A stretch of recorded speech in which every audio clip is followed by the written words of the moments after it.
የጌታችንና የመድኃኒታችን የኢየሱስ ክርስቶስ የመስቀሉ ደም ኃይል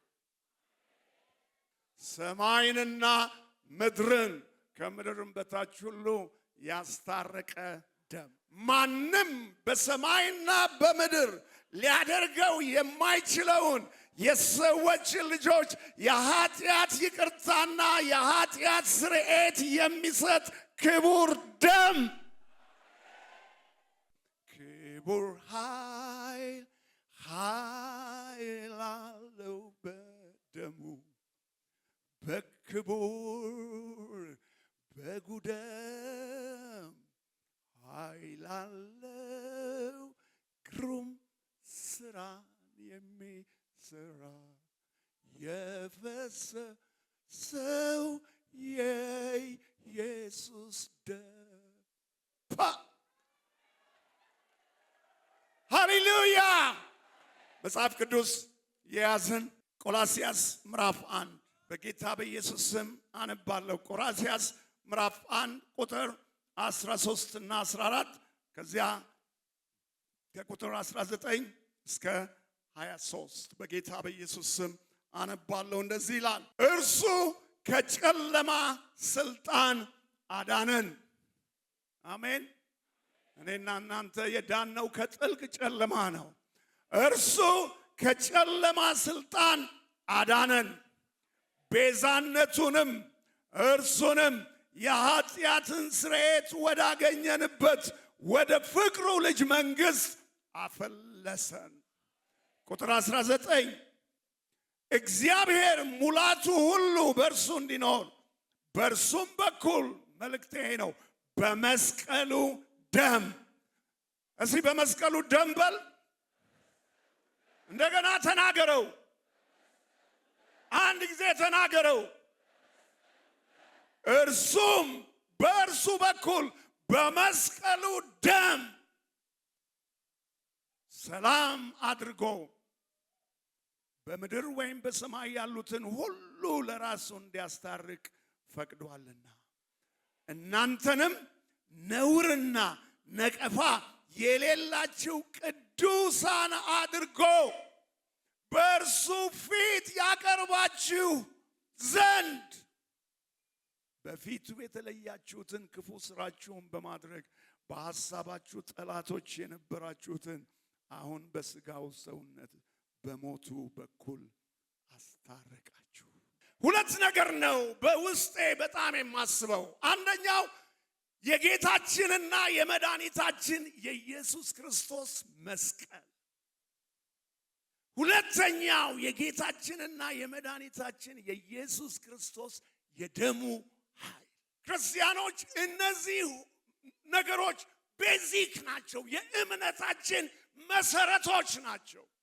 ያለ መስቀሉ ክርስትና የለም፣ ያለ ደሙ ክርስትና የለም። የመስቀሉ ኃይል የደሙ ኃይል በሕይወታችን ካልሰራ ሃይማኖተኛ እንጂ ክርስቲያኖች አይደለም። በጣም ብዙ ሰው ሃይማኖተኛ ሆኖ ነው በዚህ ምድር የሚመላለሰው። ክርስትና አልገባውም፣ ሕይወት አልገባውም፣ መስቀሉ አልገባውም፣ ደሙ አልገባውም። በጥላቻ ይኖራል፣ በኃጢአት ይኖራል፣ በአመፅ ይኖራል፣ በክፋት ይኖራል። ነገር ግን የጌታችንና የኢየሱስ ክርስቶስ መስቀል የክርስትናችን ሕይወት ዋናው ምልክት ነው። ደሙ ደግሞ የኃጢአትን ኃይል ከሕይወታችን የሚነቅል ነው። ሐዋርያው ጳውሎስ ስለ መስቀሉ የሚገራርም ንግግር ይናገራል። የጌታችን የኢየሱስ ክርስቶስ መስቀል ጳውሎስ እንዲህ ይላል፣ ዓለም ለኔ የተሰቀለበት እኔም ለዓለም የተሰቀልኩበት ከጌታችን ከኢየሱስ ክርስቶስ መስቀል በቀር ሌላ ትምክህት ከኔ ይራቅ። አይሁዶቹ በአብርሃም ኪዳን ምክንያት የግርዛት ቃል ኪዳን ከእግዚአብሔር ጋር አላቸው። ይሄ የመገረዝ ሕይወታቸው ያስመካቸው ነበር፣ ይታበዩ ነበር። ከአሕዛብ የተለየነን እኛ የተገረዝነን ይሉ ነበር። ጳውሎስ መገረዝም ቢሆን መገረዝ ምንም አይጠቅምም።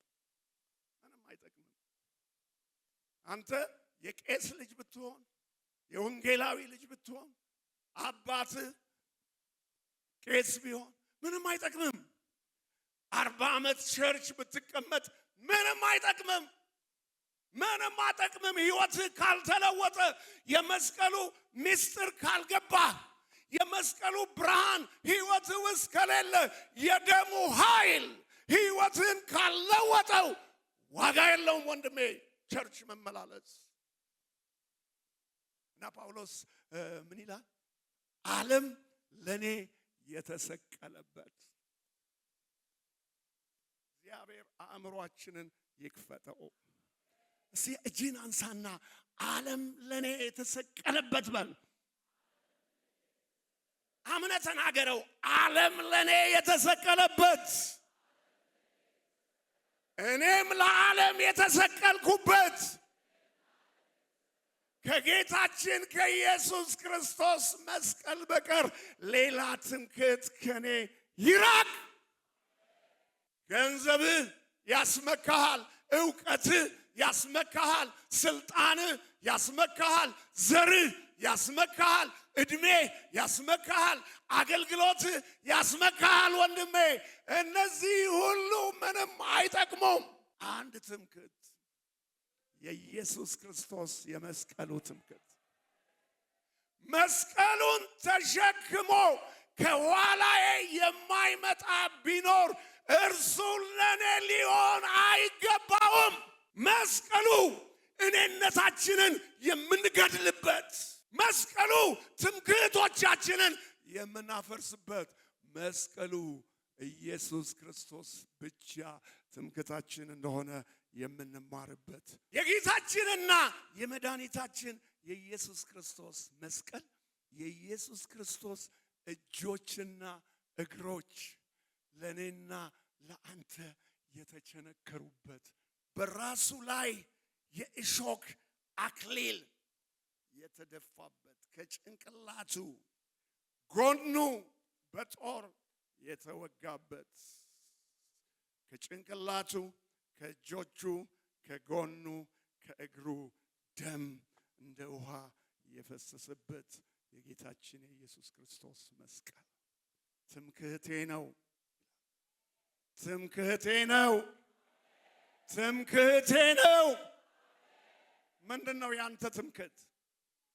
ፈትሸው እስቲ። ምንድነው ትምክህት? ያከማቸው ገንዘብ ነው ትምክህት? ጥለኸው ትሞታለህ። ጥለኸው ትሞታለህ። ያከማቸው ዕውቀት ነው፣ ጥለኸው ትሞታለህ። የተወለድክበት ዘር ነው፣ ጥለኸው ትሞታለህ። አንድ ግን ጥሎ የማይቀር ትምክህት አለ። የኢየሱስ ክርስቶስ የመስቀል ትምክህት። የኢየሱስ ክርስቶስ መስቀል በሕይወት ያለውን ትምክህት ሁሉ በኢየሱስ ስም ያፍርሰው። ወንድሜ መስቀሉ በሕይወት ላይ እስካልሰራ ድረስ ክርስትና ዋጋ የለውም። ይሄ እሾኩ ምን እንደሆነ ታውቃለህ? እሾክ የኃጢአት ምልክት ነው። በኢየሱስ ጭንቅላት ላይ የተጎነጎነው እሾክ የኃጢአት ምልክት ነው። ስለዚህ ጌታ ኢየሱስ ክርስቶስ በዚያ መስቀል ላይ የዓለምን ኃጢአት መሸከሙን የሚያሳይ ምልክት ነው። የጌታችን የኢየሱስ ክርስቶስ መስቀል ጎኑን በጦር የተወጋበት፣ ደምና ውሃ ለኔና ላንተ የፈሰሰበት ነው። የጌታችን የኢየሱስ ክርስቶስ መስቀል አባት ሆይ የሚያደርጉትን አያውቁምና ይቅር በላቸው ብሎ ፈቶን የሞተበት መስቀል ነው። ዛሬ በቤተ ክርስቲያን ውስጥ ይቅርታ የማያውቁ፣ ይቅርታን በሕይወታቸው የማይለማመዱ በጣም ብዙ ሰዎች አሉ። እነዚህ የኢየሱስ ሊሆኑ አይችሉም። እነዚህ የኢየሱስ ሊሆኑ አይችሉም። የኢየሱስ የሆኑት መስቀሉ በሕይወታቸው ስለሰራ የመስቀሉን ባህሪ ነው የሚኖሩት። በመስቀሉ ላይ አባት ሆይ የሚያደርጉትን አያውቁምና ይቅር በላቸው የሚል ቃል የወጣበት ሕይወት ነው መስቀሉ። አሁን አሁን ስንት ሰው አለ መሰለ ሚስቱን ይቅር ያላለ እዚህ ጉባኤ ውስጥ ባሏን ይቅር ያላለች እያለቀሰች እየረገመች የምትኖር ሴት፣ ልጆቹን ይቅር ያላለ፣ አገልጋዩን ይቅር ያላለ፣ አብሮ እያመለከ አመጽ ክፋት የሚያደርግ ስንት ህዝብ አለ እዚህ። ዛሬ የሰራዊት አምላክ እግዚአብሔር ይህንን ቀን እድል ሰጥቶሃል ንስሐ እንድትገባ። እጅህን አንሳና እስቲ አባት ሆይ በለው።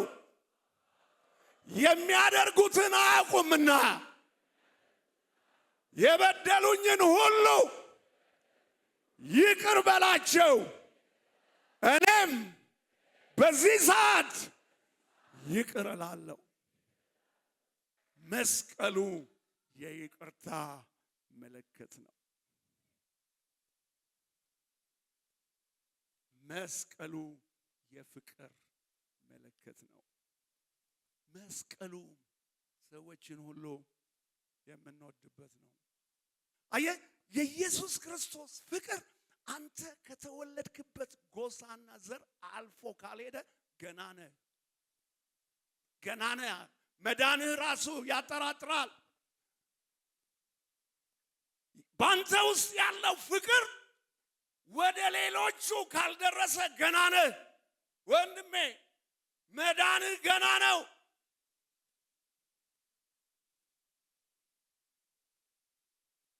አባት ሆይ የሚያደርጉትን አያውቁምና ይቅር በላቸው። ፍቅራችን ከብሔራችን አልፎ ሌላውንም ብሔር መውደድ አለበት። የኢየሱስ ክርስቶስ ፍቅር በኢኮኖሚ ተመሳሳይ የሆኑ ሰዎች ፍቅራችን ባለጠጎች ዙሪያ ብቻ ሳይሆን ወደ ድሆችም መድረስ አለበት። ፍቅራችን በተማሩ በኤሊት ዙሪያ ከሆነ አደገኛ ነው፣ መዳንህ ገና ነው። ፍቅር ወዳልተማሩትና ምንም ወደማያውቁት መድረስ ይገባዋል። የኢየሱስ ክርስቶስ ፍቅር ዩኒቨርሳል ነው። ፍቅር ካንተ ቀለም ባሻገር ሌሎችን ካልወደደ ዋጋ የለውም ክርስትና። መዳን ጥያቄ ያለው የአዳምን ዘር ሁሉ ልንወድ ኢየሱስ ፍቅሩን በመስቀል ላይ ገልጦልናል። በሀገር አይከለልም፣ በኮንቲኔንት አይከለልም፣ በዞን አይከለልም፣ በወረዳ አይከለልም፣ በቀበሌ አይከለልም፣ አንተ በተወለድክበት ብሔር አይከለልም። እስቲ እጅህን አንሳና የኢየሱስ ፍቅር በል። የኢየሱስ ፍቅር በል። ጮክ በልና ዓለም አቀፋዊ ነው። በዓለም ያሉት ሁሉ ወንድሞቼ ናቸው፣ እህቶቼ ናቸው። ክብር ስጠው ለዚህ አምላክ፣ ክብር ስጠው፣ ክብር ስጠው፣ ክብር ስጠው። ክብር ለአምላካችን ለእግዚአብሔር ይሁን። የኢየሱስ ክርስቶስ መስቀል ስለኛ እርግማን ሆኖ እርግማናችንን የወሰደ ነው። ደሙ የመስቀሉ ደም ጳውሎስ ለቆላስያሶች የመስቀሉ ደም በመስቀሉ ደም ብሎ አራት ትልልቅ መሰረታዊ ነገሮችን ለቆላስያሶች ይጽፍላቸዋል። የመስቀሉ ደም፣ ይሄ የመስቀሉ ደም የኢየሱስ ክርስቶስ ደም ነው። አሜን። ኢየሱስ ክርስቶስ ፍጹም አምላክ ፍጹም ሰው ነው። የመስቀሉ ደም በመጀመሪያ ቃል ነበር፣ ቃልም በእግዚአብሔር ነበር፣ ቃልም ከእግዚአብሔር ነበር፣ ቃልም ሥጋ ሆነ፣ ጸጋን እውነት ተሞልቶ በእኛ አደረ። የመስቀሉ ደም አምላክና ሰው የሆነው የኢየሱስ ደም ነው።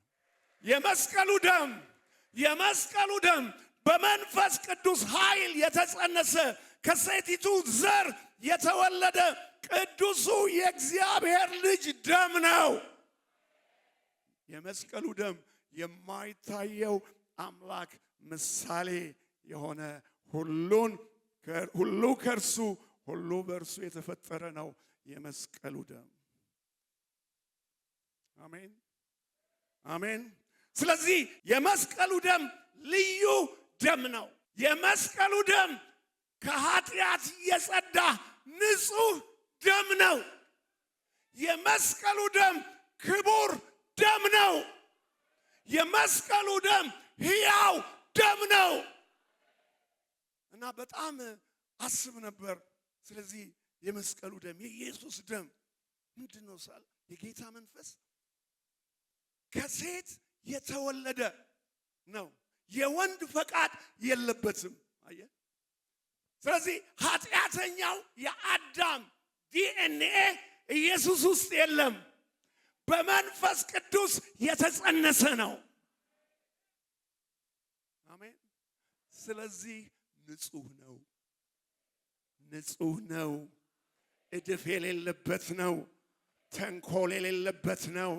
እርኩሰት የሌለበት ነው። ሕያው ደም ነው። ዛሬም ትኩስ ነው። ሃሌሉያ! ገና የሰው ልጅ በኃጢአት በወደቀ ቀን እግዚአብሔር ለጠላቱ ለሰይጣን ይህን መልእክት አወጀለት። በዘፍጥረት 3:15 ላይ በአንተና በሴቲቱ መካከል በዘርህና በዘሯ መካከል ጠላትነትን አደርጋለሁ።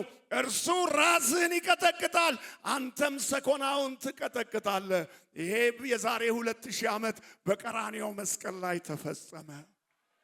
ሃሌሉያ! የሰይጣን ጭንቅላት ተቀጥቅጧል።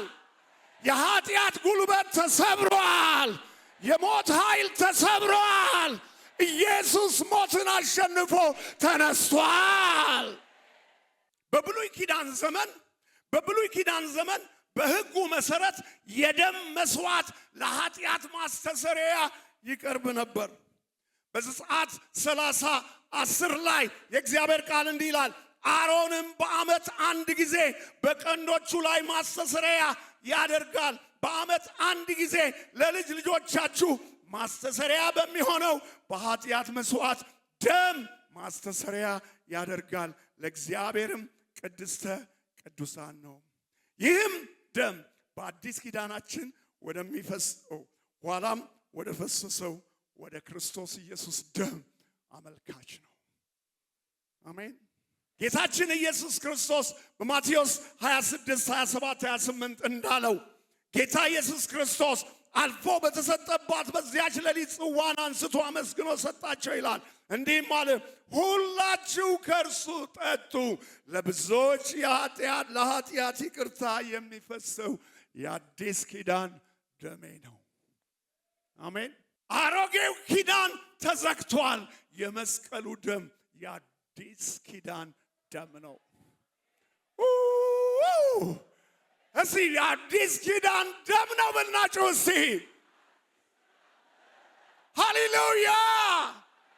የብሉይ ኪዳን ደም በየዓመቱ ይፈሳል። በየዓመቱ ካህኑ ለራሱ ያፈሳል፣ ለሕዝቡ በየዓመቱ። ጌታችን ኢየሱስ ክርስቶስ ለአንዴና ለመጨረሻ የኔንና የናንተ ዕዳ ደመሰሰው። ሌላ መስዋዕት አያስፈልገውም። ክብር ለአምላካችን ለእግዚአብሔር ይሁን። ስለዚህ በብሉይ ኪዳን እግዚአብሔር ለእስራኤል ሕዝብ ከኃጢአት ስርየት የሚያገኝበትን የስርየት ቀን በዓመት አንድ ጊዜ ያደርግለት ነበር። ዘሌዋውያን 16 የስርየት ቀን ነበር። ስርየት ማለት ምን ማለት ነው? ስርየት ማለት መሸፈን ማለት ነው። ለምሳሌ አንድ አንሶላ አምጥታችሁ ይሄንን አበባ ብታለብሱት አበባው አይታይም፣ ግን አበባው አለ ወይስ የለም? አለ። ስለዚህ በየዓመቱ ካህኑ የሚያፈሰው ደም ይሸፍነዋል፣ ኃጢአቱ ግን እዛው አለ። ስለዚህ በየዓመቱ የኃጢአት ስርየት ያደርጋል።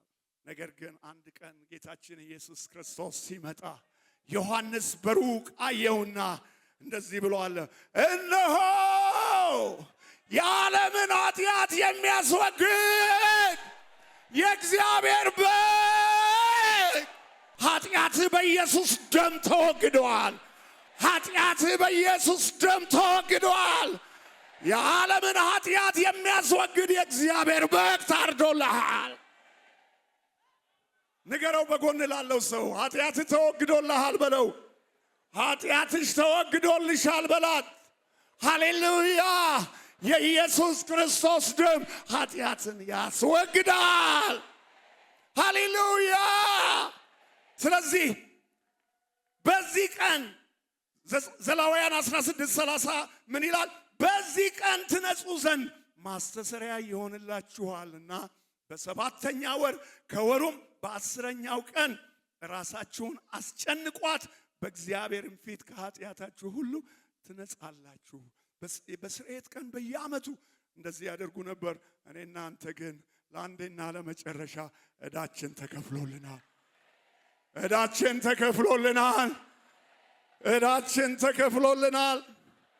እግዚአብሔር የእስራኤልን ሕዝብ ከኃጢአት ለማንጻትና ኃጢአታቸውን ይቅር ለማለት ከራሱ ጋር ሊያስታርቅ በእነርሱ ምትክ የንጹሕ እንስሳ ሕይወት መስዋዕት ደም ለኃጢአት ሥርዓት ይቀርብ ነበር። የመሠዊያው እንስሳ የሕዝቡን በደልና ቅጣት ተሸክሞ ይሰዋል፣ ደሙም ይፈስ ነበር።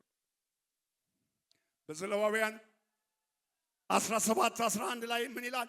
የሥጋ ሕይወት በደሙ ውስጥ ነውና ደሙም ከሕይወቱ የተነሳ ያስተሰርያል። በመሠዊያውም ላይ ለነፍሳችሁ ማስተሰሪያ ይሆን ዘንድ እኔ ለእናንተ ሰጠሁት። እዚህ ትልቅ ድንቅ ምስጢር አለ። ድንቅ ምስጢር አለ። የሥጋ ሕይወት በደሙ ውስጥ ነው። የሥጋ ሕይወት በደሙ ውስጥ ነውና ደሙ ከሕይወት የተነሳ ያስተሰርያል። የአንድ ሰው ሕይወት ደሙ ውስጥ ነው። ለዚህ ነው እግዚአብሔር ደም አትብሉ ብሎ እስራኤሎችን ያዘዘው። ጌታችን ኢየሱስ ክርስቶስ ደሙን ባፈሰሰ ጊዜ ነፍሱን ላንተ ሰጠ። በደሙ ውስጥ ሕይወቱ ነበረ። እኔና አንተ በዚህ ደም ሕይወት አገኘን። ሕይወት አገኘን። ነፃ ወጣን። ክብር ለአምላካችን ለእግዚአብሔር ይሁን። ክብር እንሰጠዋለን። ክብር እንሰጠዋለን። ሃሌሉያ ሃሌሉያ። በእውነት ደዌያችንን ተቀበለ። ልክ ክርስቶስ ኢየሱስ እንደ እንስሳው ደም ታረደ። በእውነት ደዌያችንን ተቀበለ። ሕመማችንን ተሸክመዋል። ተጨነቀ፣ ተሰቃየ፣ አፉንም አልከፈተም። ለመታረድ እንደሚነዳ ጠቦት በሸላቶቹ ፊት ዝም እንደሚል በግ እንዲሁ አፉን አልከፈተም። ነፍሱን ስለ ኃጢአት መስዋዕት ካደረገ በኋላ እርሱ ግን የብዙዎችን ሰዎች ኃጢአት ተሸከመ፣ ስለ አመፀኞችም ማለደ። አሜን። የዕብራውያን ጸሐፊ ስለዚህ ደም ብዙ ጽፏል። ዕብራውያን 9:18-22 ላይ ነገር ሁሉ በደም ይነጻል፣ ደም ሳይፈስ ስርየት የለም። ዕብራውያን 10:4 ላይ የኮርማዎችና የፍየሎች ደም ኃጢአትን እንዳያስወግድ የማይችል ነው። አይችልም። ኃጢአትን ሊያስወግድ አይችልም። በዕብራውያን 13:11-12 ምን ይላል? ሊቀ ካህናት ስለ ኃጢአት ወደ ቅድስት የእንስሶችን ደም ያቀርባል፣ ስጋቸውን ከሰፈሩ ውጪ ይቃጠላል። ስለዚህ ኢየሱስ ደግሞ በገዛ ደሙ ሕዝቡን እንዲቀድስ ከበር ውጪ መከራን ተቀበለ። አሜን። ጎልጎታ ኢየሩሳሌም የሄዳችሁ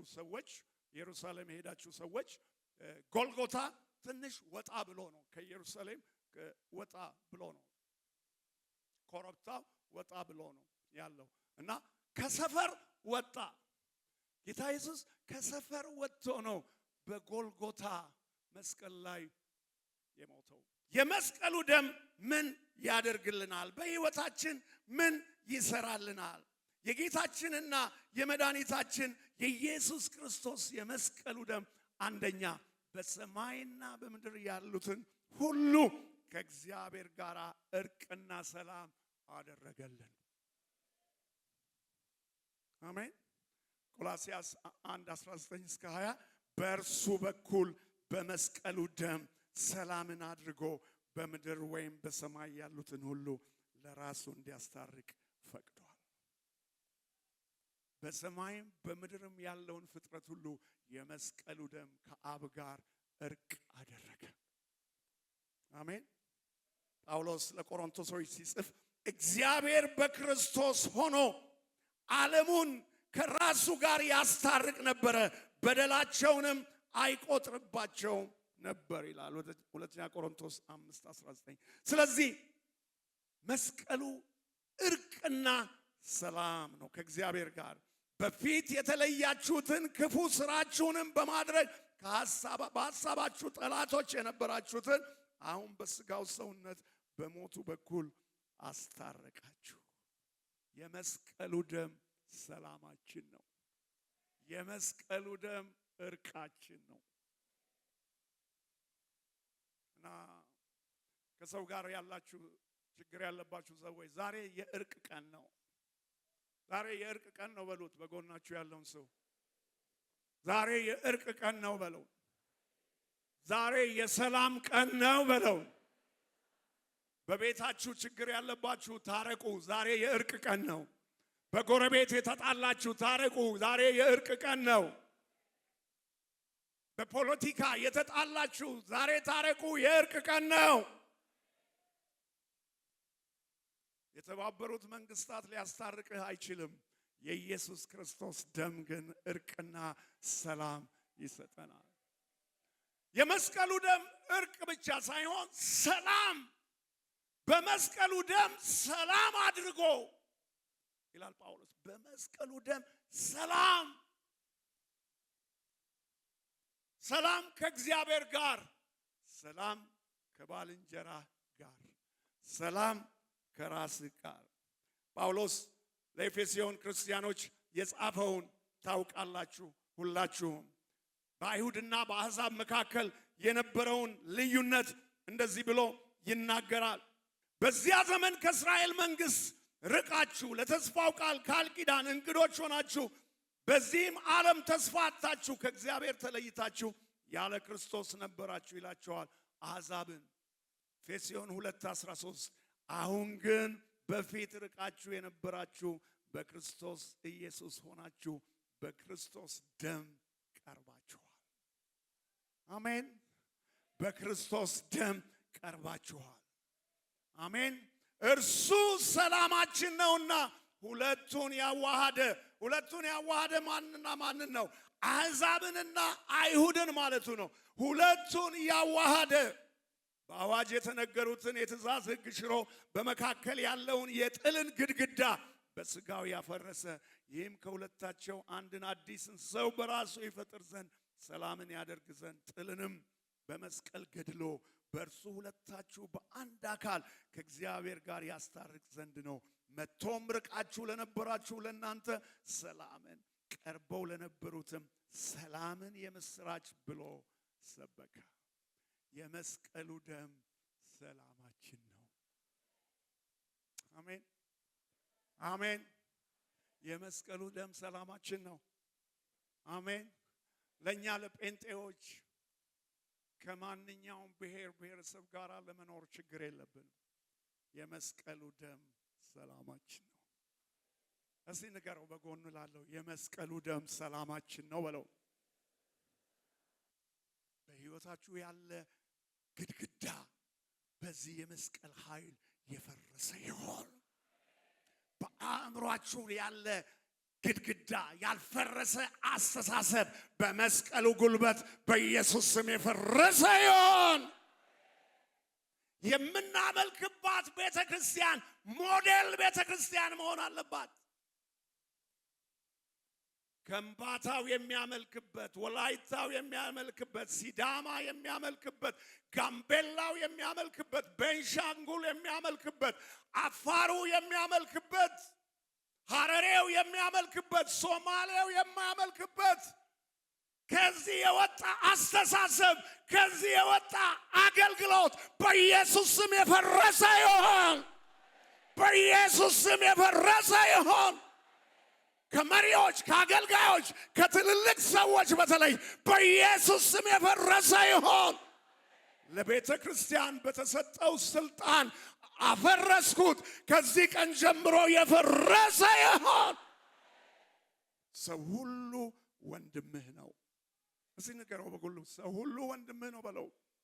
ሰው ሁሉ እህትህ ነው በለው። ይሄ አስተሳሰብ የተመታ ነው በለው። አሮጌ አስተሳሰብ ከቸርች አውጡ። አሮጌ አሰራር ከቸርች አውጡ። አሮጌ አስተሳሰብ ከአእምሯችሁ አውጡ። መስቀሉ ሁሉን አፍርሷል። ግድግዳው በመስቀሉ ፈርሷል። እስኪ ተናገረው፣ ግድግዳው በለው። በአእምሮዬ ያለው ግድግዳ በለው በመስቀሉ ጉልበት ፈርሷል።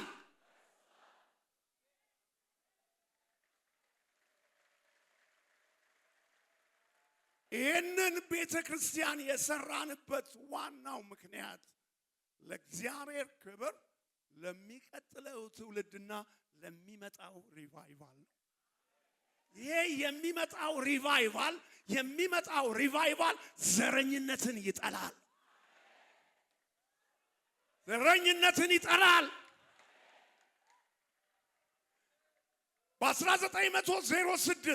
በ1906 በሎስ አንጀለስ 312 ስትሪት ላይ የወደቀው የመንፈስ ቅዱስ እሳት ዊሊያም ጄ ሲሞርን እግዚአብሔር ሲጠቀምበት በታሪክ ውስጥ ለመጀመሪያ ጊዜ ነጮችና ጥቁሮች በአንድ ላይ አመለኩ።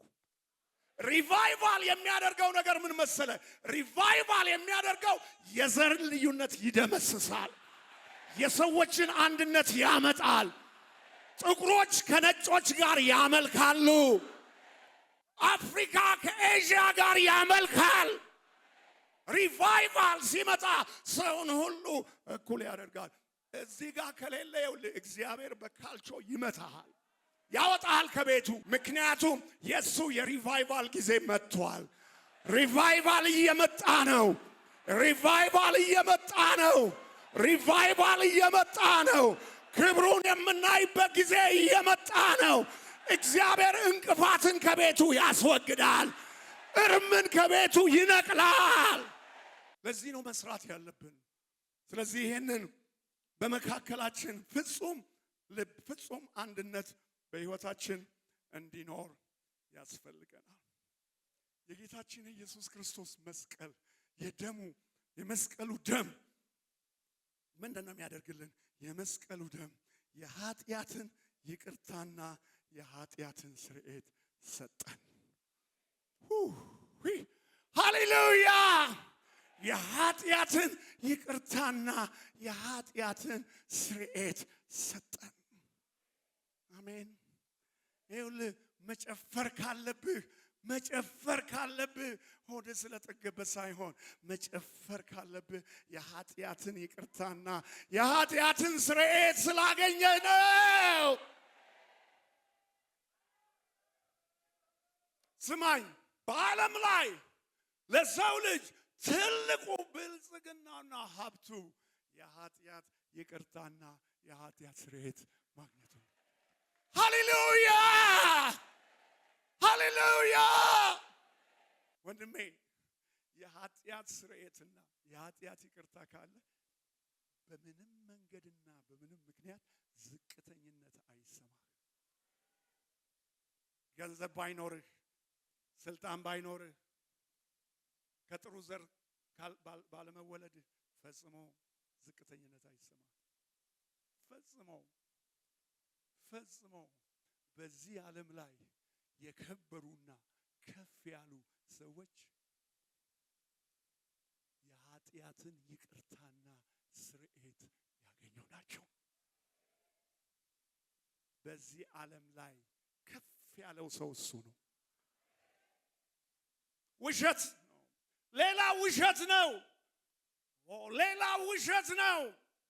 ሌላ ውሸት ነው። ጊዜ ስለሌለኝ አላወራችሁም። ሌላ ውሸት ነው። ወንድሜ ገንዘብ ያስፈልጋል፣ ግን ገንዘብ ውሸት ነው፣ የትም አያደርስም። እውቀት ያስፈልጋል፣ በጣም ጥሩ ነው፣ ግን ውሸት ነው፣ የትም አያደርስም።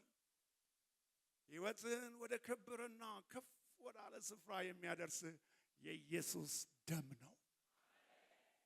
አንተ የተባረክ ሰው ነህ። በመስቀሉ ላይ ከፈለው ዕዳዬን ያውዱ ታማኝ ጌታዬ ከብዶኝ የነበር ኃጢአቴ ከለለኝ ኢየሱስ በደሙ አጠበ ኢየሱስ በደሙ አጠበ በመስቀሉ ላይ ከፈለው ዕዳዬን ያውዱት ታማኝ ጌታዬ ከብዶኝ የነበር ኃጢአቴ ከለለኝ ኢየሱስ በደሙ አጠበ። ክብር ስጠው።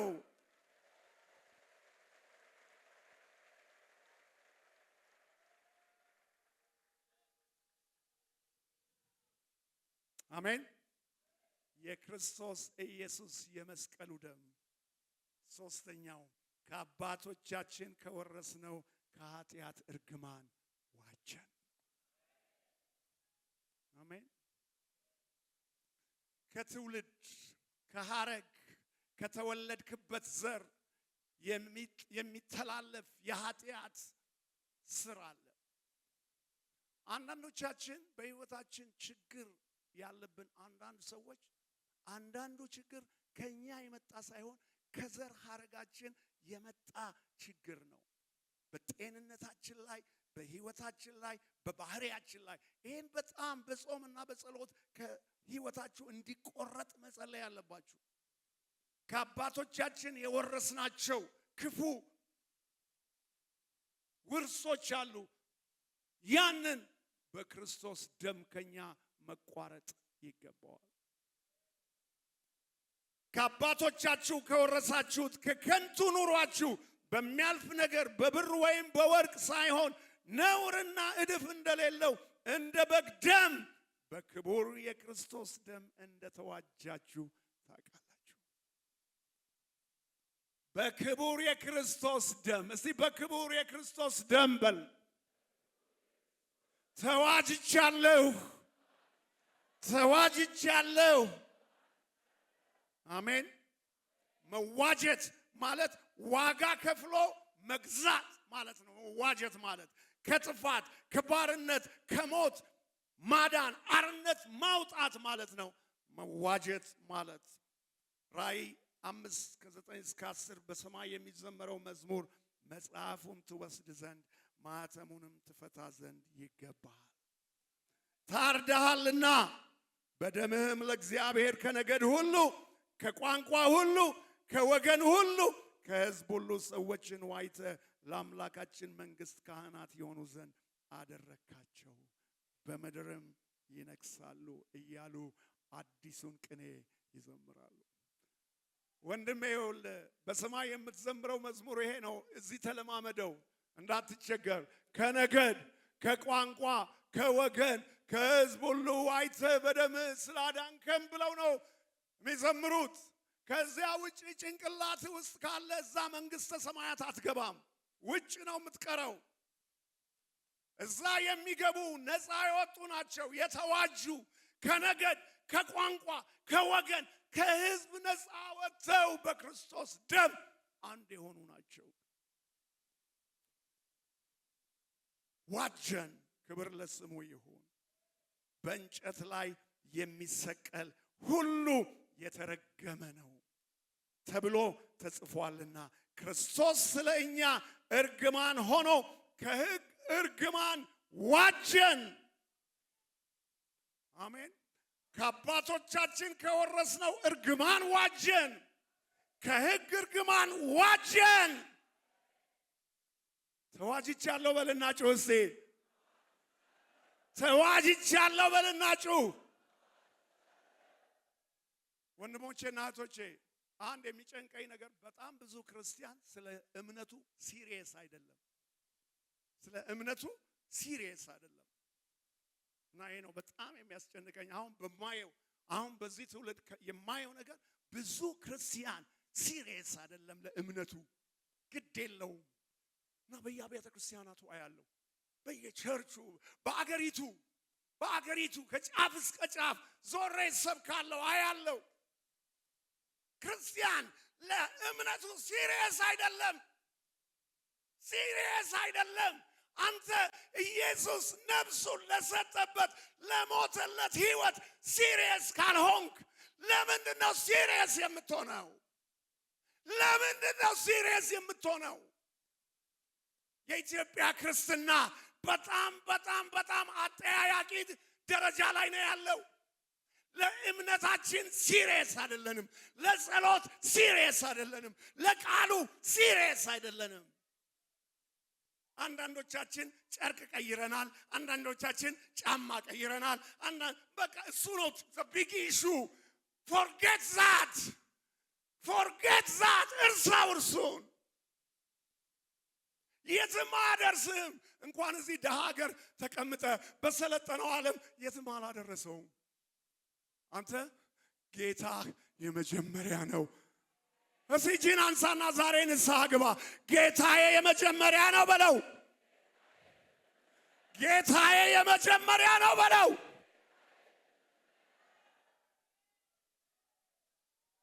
ክብር ስጠው ለዚህ ጌታ።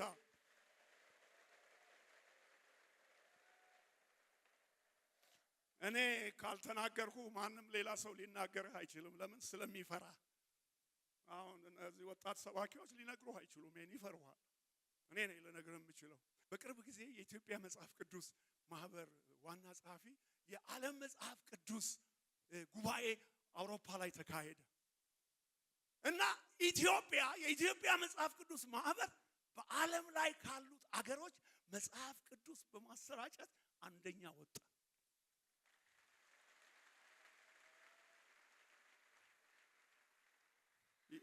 የሚቀጥለውን ሳትሰሙ ለምን ታጨበጭባላችሁ? ኢትዮጵያ ዝም ብሎ ያጨበጭባል። በቃ ምን የሚለውን ሳይሰማ ምን አለ? ፈረንጆቹ ምን አሉ መሰለ? ፈረንጆቹ ምን አሉ? ኦኬ አሉ። በጣም ጥሩ ነው። በዓለም ላይ መጽሐፍ ቅዱስ በማሰራጨት አንደኛ ናችሁ። ግን ይሄን ሁሉ መጽሐፍ ቅዱስ አሰራጭታችሁ በአገራችሁ ውስጥ ይሄ ሁሉ ጦርነት ለምን ሆነ? ምንድነው ምክንያቱ? ሲሪየስ አይደለንም ለክርስትናችን። በቃ በላን፣ ጠጣን፣ ልብስ ቀየርን፣ በቃ አለቀ። ክርስትና ማለት እሱ።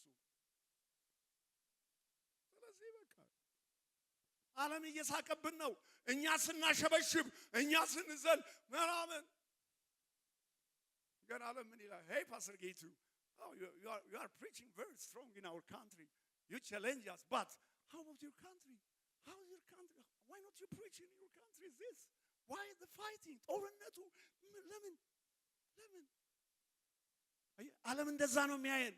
ሲሪየስ እንሁን በወንጌል፣ ሲሪየስ እንሁን በቃሉ፣ ሲሪየስ እንሁን በእምነታችን። የጌታችን የኢየሱስ ክርስቶስ የመስቀሉ ደም ወደ እግዚአብሔር መንግሥት እንድንገባ አዲስና ሕያው መንገድ በደሙ መርቆ ከፈተልን። ሃሌሉያ! አዲስና ሕያው መንገድ በደሙ መርቆ ከፈተልን። ኢየሱስ ክርስቶስ በሞተበት ቀን ዓርብ በ9 ሰዓት የመቅደሱ መጋረጃ ከላይ እስከ ታች ተከፈተ፣ ተቀደደ። ወደ ውስጥ እንድንገባ እድል አገኘን። አዲስና ሕያው መንገድ ተከፈተልን። ሃሌሉያ! ሃሌሉያ! ሊቀ ካህኑ ብቻ አይደለም፣ እኔም ምስኪኑ ወደ ቅድስተ ቅዱሳን ልገባ እድል አግኝቻለሁ።